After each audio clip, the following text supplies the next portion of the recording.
Hey, are you a business owner, entrepreneur, or professional? If so, we want you to apply to be a featured guest on our show. My name is Adam Torres, and I host the Mission Matters series of podcasts. I've recorded over 3,000 episodes, and we are just getting started. How do you know if you'd be a good guest to be on the show? Well, only one way to find out, and that's to apply, but I'm going to let you in on a little secret. We want guests that have a story to tell, guests with a brand, a product, or a service that can benefit my audience of listeners. If this sounds like you, go to missionmatters.com and click on Be Our Guest to apply. I'd love to talk to you and get to know more about your story. Again, head on over to missionmatters.com and click on Be Our Guest to apply. All right, now let's get into the show. Hey, I'd like to welcome you to another episode of Mission Matters. My name is Adam Torres. You can follow me on Instagram at AskAdamTorres to keep up with my book releases, book tour schedule, signings, all that other good stuff. Always love to connect with you there. And as always, if you'd like to apply to become a co-author of one of my upcoming books, just head on over to the website, missionmatters.com, and click on Become an Author to apply. All right, so today I have a very special episode for you. So for those of you that have been following this series for a while now, every week we do a special episode with our co-host, Qamar Zaman of KISS PR, and he's holding a master class where I ask him questions, essentially, and we dive into some of today's most relevant topics for business owners, entrepreneurs, and executives. So first off, just to get us kicked off, so Qamar, welcome back to the show. Thank you, Adam, for having me again. And today I have a great topic for you. Oh, man. So we are doing the warm-up and the prep for this. I mean, think differently. I mean, what a great topic. I guess first thing first, I mean, what you always bring us great topics, but what inspired this one? Because this one's a little unique for us, I feel.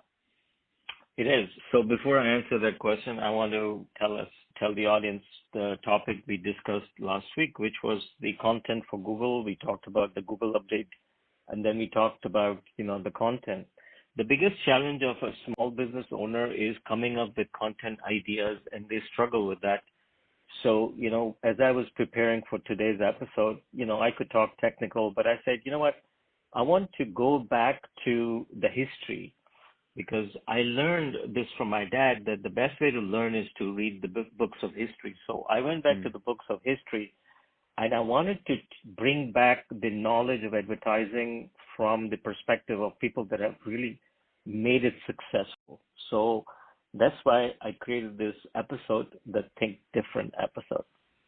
And so let's just kind of dive right in here. So think differently. So what does this mean?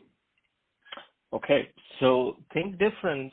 I'm going to tell you a story, Adam, since we are a storyteller. So starting, if you recall, Steve Jobs, who everybody knows about, right? He was fired in 1985 from Apple, and then he was brought back in 1997 after being fired. And the reason they brought him back, because Apple as a company was really struggling. Their brand was in shambles, and they were like trying to bring back, they had tried different things and things were not working. So they thought, well, let's bring Mr. Jobs back because he's the guy that created it. So when they brought him back, and I'll leave the politics behind, I'll go into the advertising and the marketing of it. So when they brought Steve Jobs back, Steve had two priorities. His first priority, obviously, to fix the product because Apple products were failing a lot.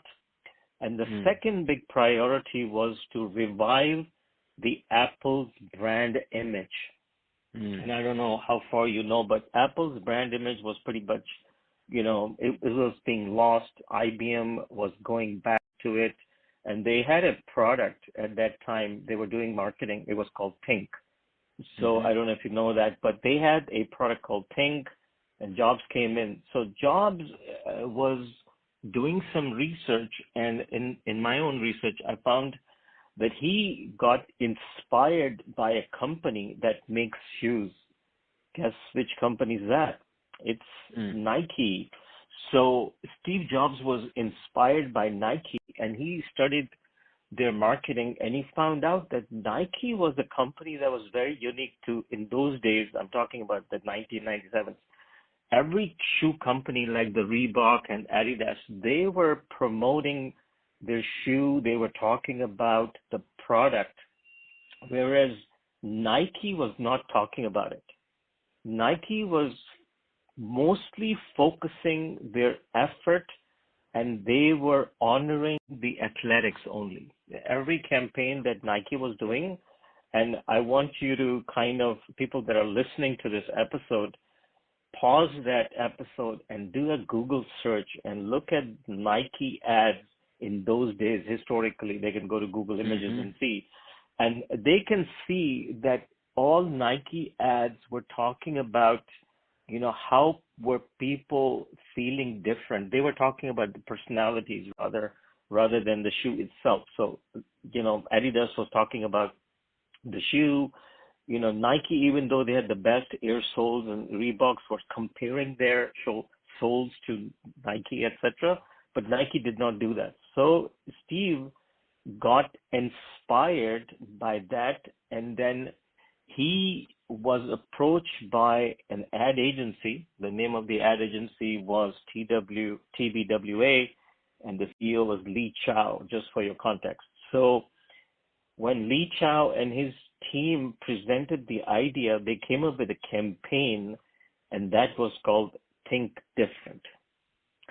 Hence, the topic today that we are talking about is Think Different. So that was a very famous campaign. You can do Think Different on Google, and you will see the entire history on that. So I want to pause here and let me know if you have any questions before I go really into the mechanics of this further. So yeah, and I recall this. So the idea of what Steve Jobs was able to do, it was very different. So now, and I love that you bring up the Nike example. So now that we're going further down the line now, and I would argue like a lot of the Nike things that they pioneered in the first place, like that's the way like ads are done now, right? And if you think about it now that I think a little bit further, now the idea of a native ad. I don't know, like Nike's the one that sticks out in my head, but like they kind of like created, in my mind, at least for my generation and what I resonate with, like the idea of a native ad. It's like I used to just love watching the ads and watching the athletes and all that stuff, and the shoes were just part of it. Exactly. You remember the shoe because it connects, but it's actually talking about the athletes and perspective. And now all the ads, if you do a Google search today for shoe ads, they're pretty much talking about the athletics rather than the shoe itself. So Nike actually coined the concept, and now everybody uses it. But Nike is obviously ahead of the game. No, it's great. So continue with these stories. If you're coming with the fire today, Qamar, keep it going. Yeah. So when Steve Jobs looked at and he got inspired by Nike, he did not want to. And if you recall, in those days, there was Dell, there was IBM, etc., and all the other computers like the Microns. They were talking about the gigabits and the memory in the computer. You will open up Wall Street Journal, New York Times, whatever newspaper you were looking at those days, you were looking at the computer ad and you would see all the megahertz, et cetera, et cetera. But Steve did it differently. What he did was, in 17 days, he created a campaign which talked about, they showed in the ad Albert Einstein. In billboards, they created billboards with Nelson Mandela. They created a billboard that I distinctly remember myself, because when I came to America, with John Lennon and Yoko Ono, and there was Apple. And at that time, I didn't understand, why are they showing these people? What has this got to do with the computer? Because, I came to study computer science and I had no connection, obviously no marketing knowledge at that time. To me, it didn't quite understand what they were doing, these big billboards of personalities. What they were trying to show is, for the human brain, they were showing people that had greatness in them, i.e. Nelson Mandela, i.e. Albert Einstein, John Lennon, Winston Churchill. So when we remember that, and then we see right behind the logo of, Apple, it's thinking different, and they were showing the greatness. In a story, we will always remember those things, So we don't have to remember, what's the specification. We can go to the store and find out. And that became so successful as a result that In 17 days, the Think Different campaign was launched, and September 28, 1997, the TV ads, print ads, and the campaign went live, and it only took 17 days in this whole exercise for the Apple company to survive and revive, all with the concept of thinking different. So this is the total crux of the story, what Steve did, and he made the winner of the ad. The ad actually won the award of the TV Arts Award. It also won the Canes Award. So what I want to sum up in this marketing is, why did he do that? Obviously, he got inspired by a shoe company. He thought differently. But why am I telling you this story today? The reason I'm telling you the story is that most companies make a mistake when they're creating content. If you remember when we started this dialogue, I said, people struggle with creating content. But if you think about today's content, I'm not talking about anything about my product. I'm not even promoting my company. I'm not talking anything about it. I am actually talking about Steve Jobs. I'm talking about Nelson Mandela. So when your audience that is listening and they said, well, this was a great episode, let's go to search for Mission Matters and type this guy that talked about story of Steve Jobs, they will find it. So I have used what we call in digital marketing, other people's content to tell a story. So it's very easy that if you want to create your own content, that's perfect. But if you don't, go look at the history, go find other people's stories, and then write those stories and connect back with your brand, and then again, create a brand halo. So the key message is, you can take other person's story, create a brand halo, and it'll become awesome. So lots of business owners, entrepreneurs, and executives listening to this right now, and I mean, a lot of people have been following the show, and they're listening to this for marketing tips and other things. It's a marketing show, right? So can you give me an example? So I get it, and some people, when they listen to this, I mean, they'll get it immediately, but others are like, oh, that's Steve Jobs, and oh, that's the way kind of sometimes somebody's mind can go, so it's too high level. Can you give an example of what this would look like if you were, a local small business? Like, how would they use this concept of using somebody else's content and all the things that you're mentioning today or for thinking differently? If you're a small business and if you Google search or look around in your neighborhood, who has become famous in the past history? Because if you remember, 20 years ago, there was Radio Shack, but that doesn't exist. But Radio Shack was really successful.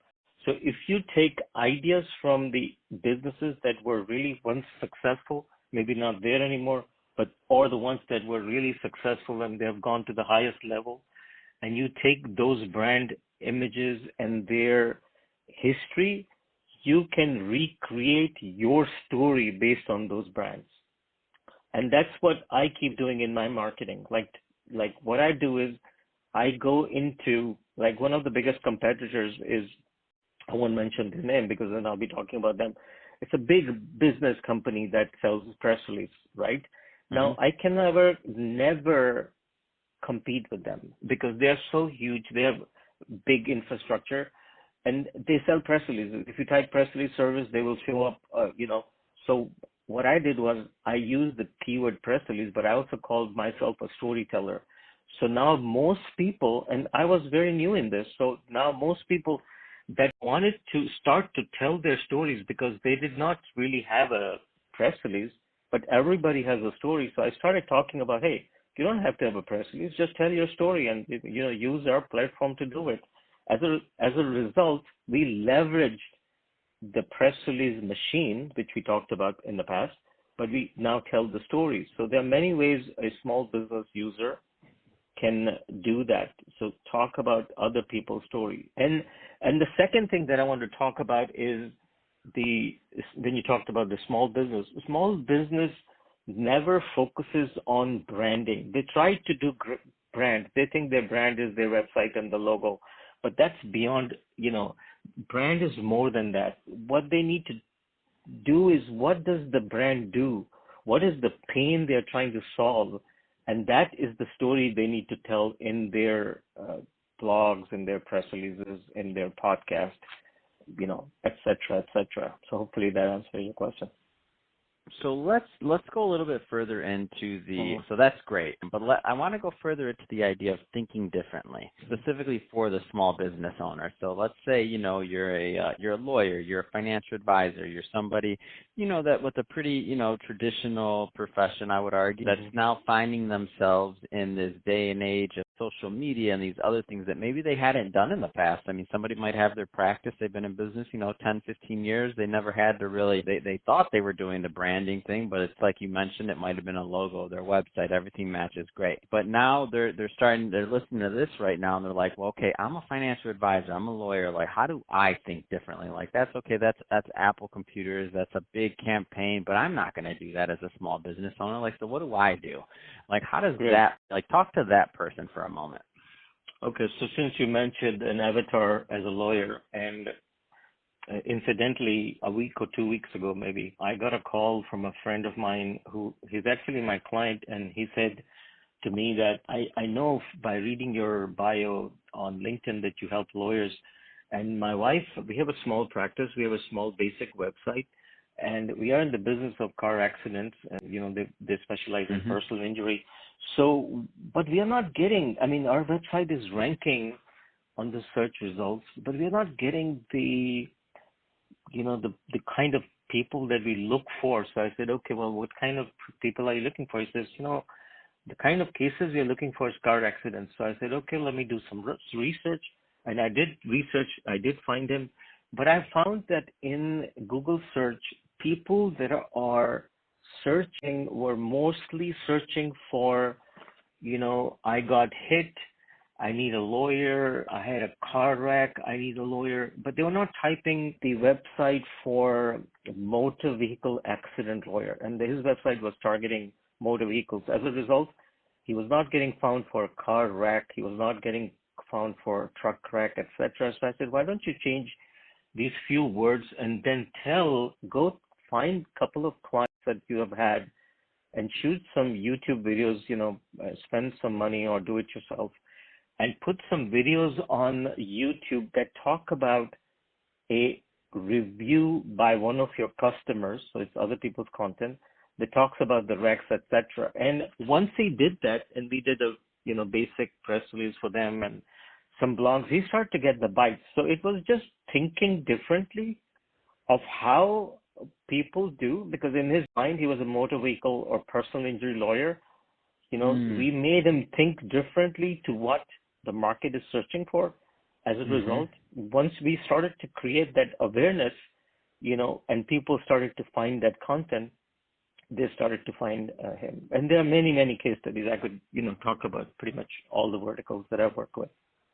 So this is just another example. And that makes so much sense. So then just even sometimes you're doing a lot of things right, but then maybe the product, so in his case, it's kind of like juxtaposed to your example, like, so for his case, the product was fine. He was fine with his business, his service, like that was fine. It was more so just like the positioning, and he had to make a couple of tweaks to then get the expected result that he wanted ultimately from the search engines and from his like overall marketing efforts.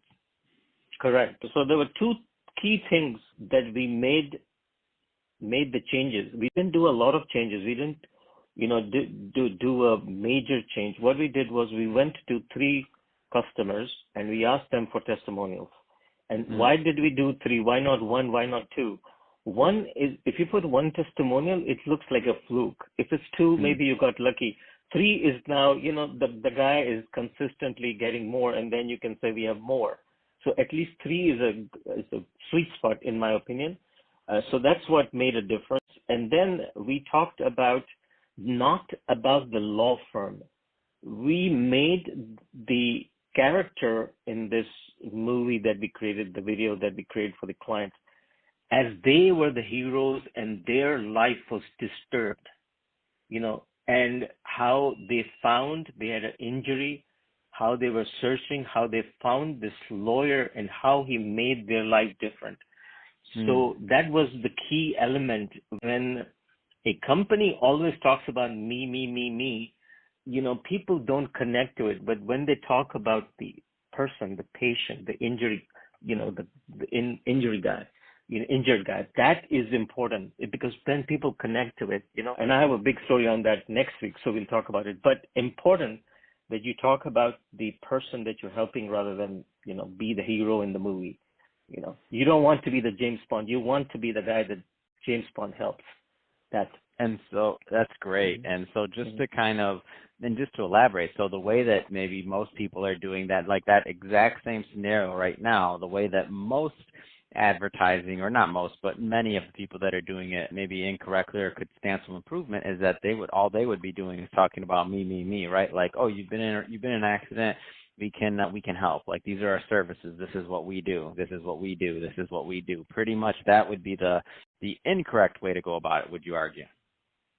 That's right. So the incorrect way is if you Google search and search for about 10 lawyers, you will see most of them are talking about themselves versus you will get, and you will think they're all the same. But when you will find out of the 10, one website that is actually talking about other people. He's not talking about them. He says, yeah, I'm the lawyer, but here are the, 5-star reviews of 100 people that I've helped. That's what is important. So that's what people will remember, and then that's how they will associate that person with the law firm. Man, that's big time, and that is different, and I think the good part about this is this kind of puts some meat to the subject overall, just on the bone, just like is that you don't have to have this huge different change in campaign, and like you were mentioning, like Apple level advertising that's going to win awards and do other things. Like, you can think differently, like right from where you're at in your office right now, and there's probably some changes or some tweaks that you can make that possibly aren't even going to cost you any more than you're already spending on different things. It's just a matter of just making that commitment to mentally take a step back and say, hey, how can I do this differently? Totally. And to give you an example, a perfect example is missionmanners.com. If you started this podcast and every morning you got up and recorded a podcast and you talked about how great you are and how many people you have helped. That's not what I do? No, I'm just playing. That would be great, but who would want to come every day and listen to Adam, right? My mom would. My mom probably would. That's probably it. My mom would be like, oh, thank you. Even she would time you out. But every day, she would. Every day we come back to the site because we want to listen to other people's stories, because at some point our own story resonates with somebody else's. There always is. When I go to the movies, I become the James Bond in the cinema because my story has somehow connection to that, right? When you go to a movie, and if it's a romantic movie, somehow you may become that romantic hero because your girlfriend left you. Who knows what the story is. But we always adapt the character, right? So when we are going back and we adapt to that character, right, we remember things, and that's what keeps us going. That's great. So I think you've also prepared a little treat for us to listen to today. Is that right, Qamar? Correct. So that when they listen to the podcast, I want you to tee this up. So what are we listening to? Because we'll have this one up before we hit play. What are we listening to? Yeah, what you're going to listen to is back in time, and how when you actually listen, it will actually give you goosebumps. So that's where I will leave it. Because at the end of the day, it's not about us. It's about the life, the things that we change. You want to become a legend. You want to leave something behind. You will enjoy that video. All right, and so we're going to push play now. Give me one moment. Here's to the crazy ones, the misfits, the rebels, the troublemakers, the round pegs in the square holes, the ones who see things differently. They're not fond of rules, and they have no respect for the status quo. You can quote them, disagree with them, glorify or vilify them, but the only thing you can't do is ignore them, because they change things. They push the human race forward. And while some may see them as the crazy ones, we see genius. Because the people who are crazy enough to think they can change the world are the ones who do.